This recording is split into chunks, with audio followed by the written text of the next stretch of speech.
Hey guys, welcome back to my YouTube channel trading secrets. तो आज इस particular video एक एजुकेशनल पर्पस के लिए मैंने बनाई है, जहां पे मैं आपके साथ शेयर करूंगा कि कैसे एक स्मॉल कैप या मिड कैप स्टॉक को स्टडी करते हैं। ठीक है, सबसे पहले मैं उसके फंडामेंटल्स को स्टडी करूंगा and if I found this fundamentals are pretty impressive, then मैं वो स्टॉक्स को चार्ट पे रीड करके आपके साथ शेयर करूंगा कि whether this is the right time to invest on that particular stock और नॉट। ठीक है, तो ये एक टोटली डेडिकेटेड वीडियो है। जो है बेसिकली मैं कहूँ तो एक डिस्क्लेमर कहूँ तो ये टोटली एजुकेशन पर्पस के लिए मैं ये वीडियो बना रहा हूँ। मेरा कोई भी बाय रिकमेंडेशन नहीं है, ना कि सेल रिकमेंडेशन है। जो भी स्टॉक्स में इसमें एग्जांपल लूंगा तो this is only for the education purpose कि कैसे स्टॉक्स के फंडामेंटल्स को देखे जाते हैं। ठीक है, तो स्टॉक का नाम है सैगसॉफ्ट। ये पर्टिकुलर एक स्मॉल कैप कंपनीज है।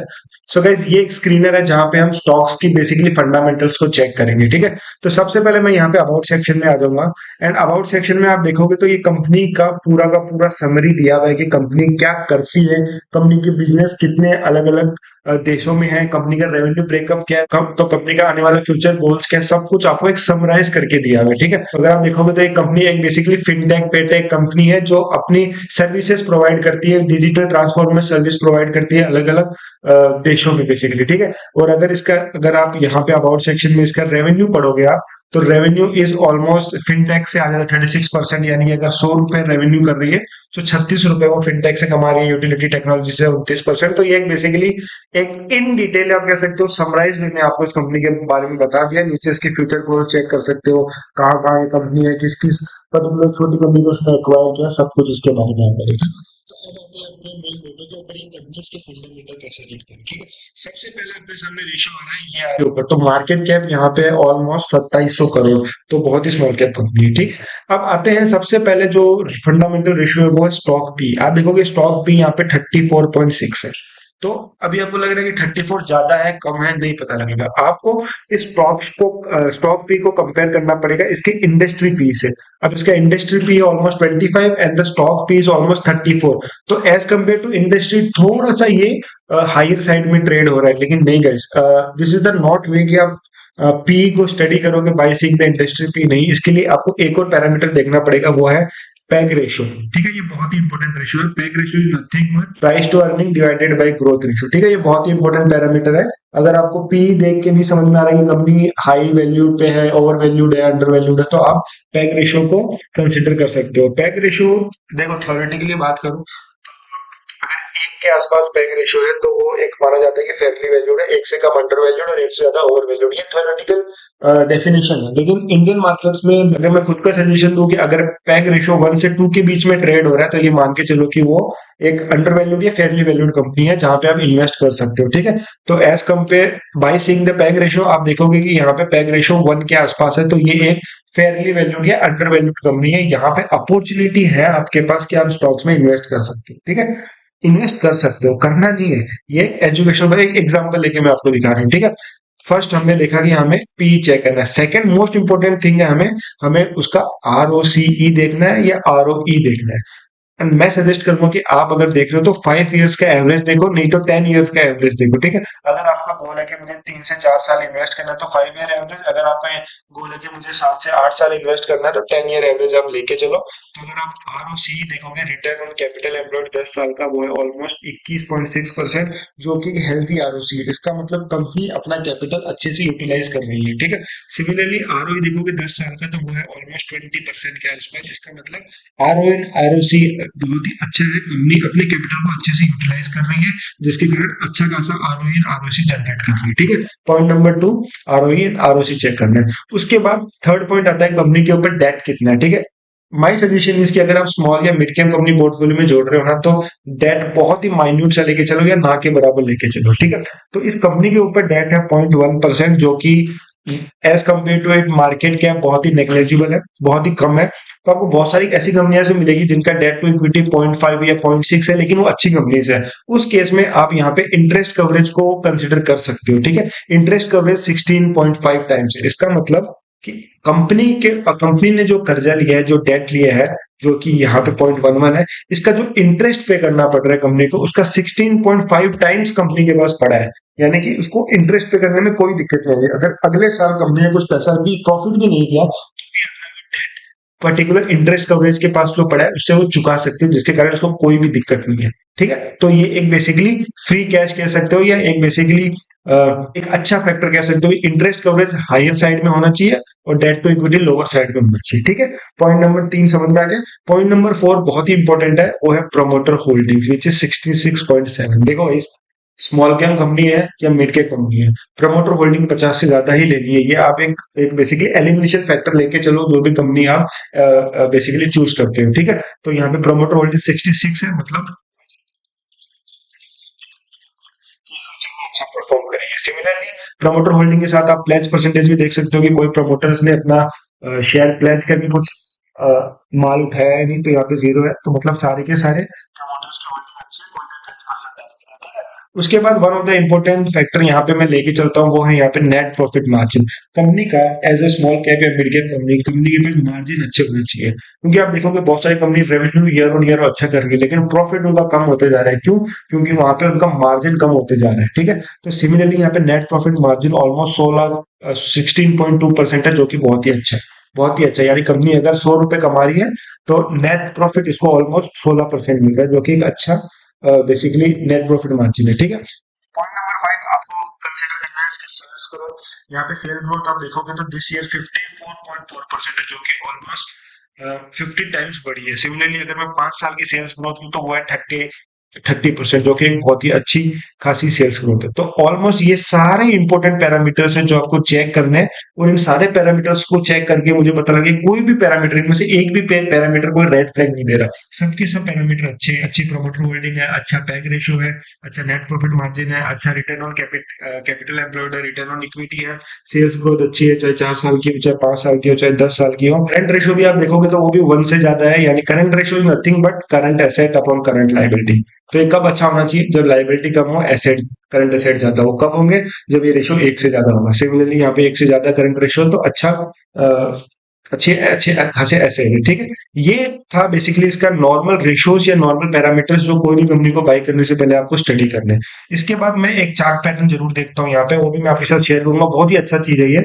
सबसे पहले आप क्या करो, कंपनी का 10 साल का टाइम फ्रेम खोलो आपके सामने। ठीक है, और यहाँ पे पी रेशियो का आता है, यहाँ पे इस पर्टिकुलर चार्ट का मतलब है कि ये आपको ये लाइन दिख रही है ना, ये लाइन, ये पी रेशियो को दिखा रहा है कि 2019 में कंपनी का पी क्या था, 2022 में कंपनी का पी क्या था, 2023 में कंपनी का पी क्या था, जो हायर साइड में था। और यहाँ पे जो ये पिलर्स दिखा रहे हैं ना, ब्लू कलर के पिलर्स, ये इसका अर्निंग पर शेयर दिखा रहे हैं। ये अर्निंग पर शेयर दिखा रहा है।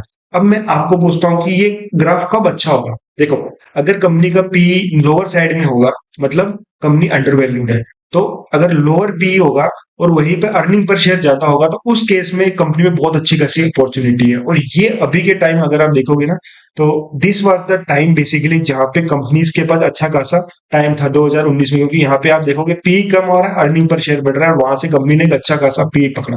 सिमिलरली अभी ये टाइम है, अभी पी बहुत कम चल रहा है, और अर्निंग पर शेयर आप पिलर देख लो, कितने बड़े बड़े पिलर है, और बड़े बड़े पिलर, तो अर्निंग पर शेयर बहुत अच्छा है, पी बहुत कम है।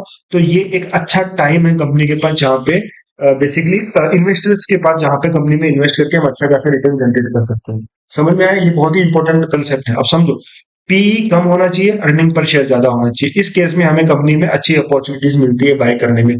एग्जांपल लेके दिखाऊं तो ये 2019 से 20 वाला पीरियड, यहाँ पे आप देखोगे अर्निंग पर शेयर, ये पिलर दिख रहे हैं ना, ये अर्निंग पर शेयर, कितने बड़े बड़े अर्निंग पर शेयर है, और पी नीचे आ रहा है, तो ये अच्छी अपॉर्चुनिटी थी जहाँ से कंपनी ने अच्छी खासी मूवमेंट दिया। ये इवन पी का ग्राफ है, लेकिन आप 2019 के बाद इसका प्राइस देखोगे, 2019 के बाद अगर मैं इसका प्राइस दिखाऊं, तो ये 2019 के बाद इसका प्राइस देखो एक्सपोनेंशियली ग्रो हुआ है ना।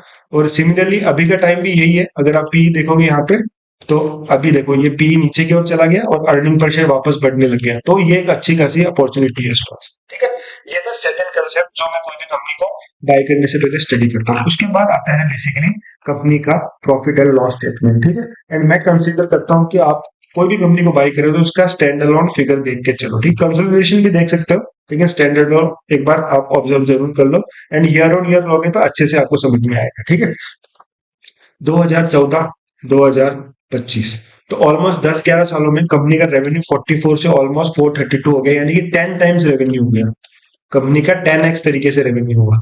वहीं पे नेट प्रॉफिट की बात करूं तो यहाँ पे 5 करोड़ का नेट प्रॉफिट था 2014 में, अभी के टाइम में ऑलमोस्ट 80 करोड़ के आसपास यहाँ पे नेट प्रॉफिट पहुंच चुके हैं। नेट प्रॉफिट की बात कर रहा हूँ, जो कि ऑलमोस्ट 16 टाइम्स होता है। 16 5 80 तो 16 टाइम्स हो गया, यानी कि रेवेन्यू 10x से इंक्रीज हो रहा है और नेट प्रॉफिट 16x से इंक्रीज हो रहा है। This is the reason company ने मल्टीबैगर रिटर्न दिए पिछले 5 से 6 सालों। ठीक है, सी ये आपको चेक करना है कि year on year net profit increase होना चाहिए, है ना, क्योंकि रेवेन्यू इंक्रीज हो रहा है और अगर ऑपरेटिंग प्रॉफिट मार्जिन कंसिस्टेंट है तो ऑफकोर्स आपका नेट प्रॉफिट भी अच्छा खासा इंक्रीज होगा।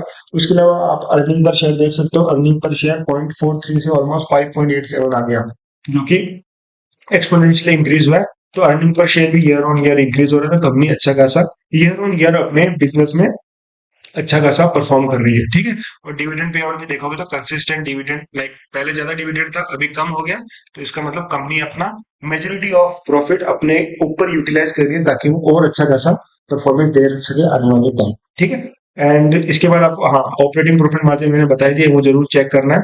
इसके अलावा मैं एक चीज करता हूँ यहाँ पे, बैलेंस शीट। देखो बैलेंस शीट बहुत ही इंपॉर्टेंट है यहाँ पे। देखो बैलेंस शीट में आपको क्या देखना है, एक सेकंड।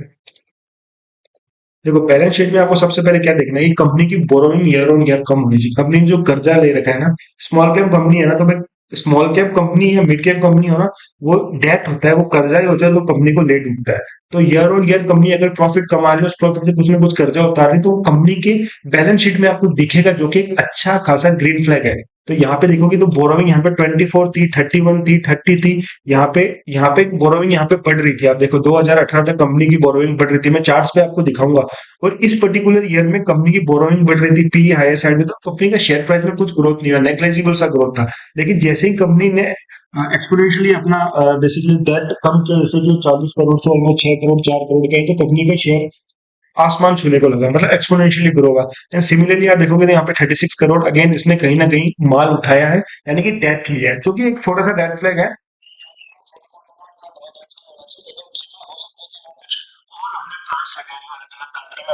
और एक्सपेंड कर रही हो, तो इट माइट बी पॉसिबल कि कंपनी अच्छा परफॉर्म कर सकती है। ठीक है, बोरोइंग कम से कम होनी चाहिए, कम होनी चाहिए, और रिजर्व्स बढ़ने चाहिए कंपनी के। अगर आप रिजर्व्स देखोगे यहाँ पे कंपनी के, तो 44 46, तो रिजर्व बढ़ के ऑलमोस्ट 300 करोड़ तक आ गए, जो कि अच्छी खासी साइन है। ठीक है, अगर मैं बोरोइंग्स की बात भी करूँ ना, देखो जैसे कि 36 करोड़ का बोरोइंग लिए, तो इसमें से 20 करोड़ बोरोइंग ये शॉर्ट टर्म बोरोइंग है, यानी कि कंपनी 2 3 साल में ये बोरोइंग उतार देगी, तो इतना कुछ इम्पैक्ट पड़ेगा नहीं इसके शेयर प्राइस में। ठीक है, अगर ये लॉन्ग टर्म बोरोइंग होती तो इट माइट बी पॉसिबल कि कंपनी पे कुछ ना कुछ इफेक्ट हो प्राइस पर, वो लोअर साइड में आ जाए। ठीक है, तो कंपनी का ठीक है, बैलेंस शीट आप देखोगे तो बोरोइंग कम हो रही है, रिजर्व अच्छे खासे बढ़ रहे हैं। एंड शेयर होल्डिंग पैटर्न की बात करूं, share holding pattern play very important role. देखो मैं ईयरली चेक करूंगा, ईयरली पे देखोगे तो 2017 से लेके 2025 तक ईयर ऑन ईयर कुछ ना कुछ कंपनी के शेयर होल्डर्स भाग के गए हैं, कम होते गए हैं। 72 से ऑलमोस्ट अभी 66.68 के आसपास हो गए।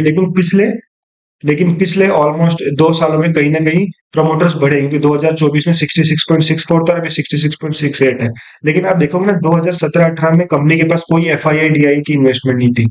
अभी देखोगे तो 66% प्रोमोटर्स के पास शेयर पड़े, जो भाग के गए वो एफ आई आई ने खरीद लिए, ऑलमोस्ट 2.29% का स्टेक है। और कहीं ना कहीं डी आई आई, जो कि म्यूचुअल फंड हाउसेज है या बिग इन्वेस्टमेंट ग्रुप्स है, फर्म है, उन्होंने कहीं ना कहीं इन्वेस्ट किया, जो कि एक अच्छा साइन है। यानी कि टोटल मिला के अगर आप देखो तो 73% ऑफ बेसिकली शेयर होल्डिंग इस पर्टिकुलर कंपनी इसकी बिग मार्केट प्लेयर्स के पास है, जो कि एक अच्छा खासा ग्रीन फ्लैग है। ठीक है, तो अगर आप देखोगे तो कंपनी फंडामेंटली बहुत ही अच्छी है, चाहे उसका पी प्लस ईपीएस ग्राफ देख लो, चाहे फंडामेंटल रेशियोज देख लो, चाहे प्रॉफिट एंड लॉस स्टेटमेंट देख लो कंपनी का पिछले 10 साल का, चाहे उसकी बैलेंस शीट रीड कर लो, चाहे उसके शेयर होल्डिंग पैटर्न्स रीड कर लो, कंपनी बहुत ही अच्छा खासा परफॉर्म कर रही है, बहुत ही अच्छी खासी कंपनी है। ठीक है, मैं चार्ट्स लगाता हूँ कंपनी का, एंड मैं आपको बोलूंगा कि मैं आपको सजेस्ट करूंगा कि अगर आप कोई भी कंपनी को एनालाइज कर रहे हो तो उसका मंथली टाइम फ्रेम का चार्ट देखो। देखो मैंने बताया था आपको, इस पर्टिकुलर कंपनी का आईपीओ आया था यहाँ पे 2005 में, और 2016 का इसका हाई है ऑलमोस्ट 40 रुपए। तो 5 से ऑलमोस्ट 8x कंपनी हो गई in the span of this 10 years। तो कंपनी ने अच्छा खासा परफॉर्म किया, बट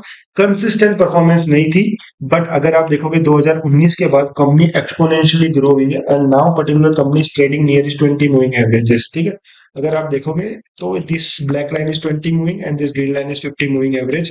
एंड मैं हर एक वीडियो में कहता हूँ, मेरा अगर मंथली टाइम फ्रेम में देखते हो, अगर कोई कंपनी 50 मूविंग एवरेज के आसपास है, वहां से बाउंस बैक कर रही है और फंडामेंटली स्ट्रॉन्ग स्टॉक है, तो उसको बाय कर लो भाई, वो अच्छा खासा प्रॉफिट आपको देगी। ठीक है, हाँ, फिर मैं क्या कहता हूँ, मैं अगर आपको ये नीचे देखो आर एस आई नहीं है, एक बार आर एस आई को रीड कर दे। देखो दिस वॉज द टाइम, यहाँ पे करते हैं, दिस वॉज द टाइम जब RSI 50 के नीचे ट्रेड हो रहा था, 50 के नीचे ट्रेड हो रहा था मेजोरिटी ऑफ टाइम, तो वहां पे स्टॉक कुछ परफॉर्म नहीं कर रहा था, नॉर्मल एक बेसिकली साइडवेज मार्केट में था। लेकिन जैसे ही मार्केट 50 के ऊपर रहता है तो मार्केट में कुछ ना कुछ हलचल होती है और वहां से मार्केट में बेसिकली प्राइस को एक्सपोनेंशियली ग्रो होने में हेल्प मिलती है। मैंने हर बार कहा कि अगर RSI आपका 75 के आसपास ट्रेड हो रहा है ना मंथली टाइम फ्रेम में, तो वहां पे बाई कर लो, वहां से मार्केट स्टॉक बेसिकली 3 से 4 गुना हो जाते हैं। अगर आप देखोगे तो यहाँ पे 75 के आसपास RSI था और यहाँ पे ये पर्टिकुलर स्टॉक ऑलमोस्ट 90-100 रुपीज पे ट्रेड हो रहा था, वहां से ऑलमोस्ट 300 तक इसने टच कर लिया, यानी 3 टाइम्स हो गया in the span of just 2 years. आप देख सकते हो कितना पर्टिकुलर कमाल की स्ट्रेटेजी RSI की। But now particular RSI sustain है 50 के ऊपर, जो कि हेल्थी साइन है, कंपनी में बाउंस बैक आ सकता है यहाँ से ऊपर की साइड। तो ये था RSI से मैं देखता हूँ, लेकिन मैं RSI is not the only thing जहाँ पे मैं इस कंपनी के फंडामेंटल्स टेक्निकल्स चेक करता हूँ। One of the best thing मैं यहाँ पे ROC को कंसिडर करता हूँ। ROC क्या होता है? ROC is nothing but rate of change, company ने कितना परसेंट रिटर्न दिया। ठीक है, ये 20 मंथ्स का मैंने लिया है मंथली एवरेज, तो 20 पीरियड यानी 20 मंथ्स का एवरेज दिखाएगा।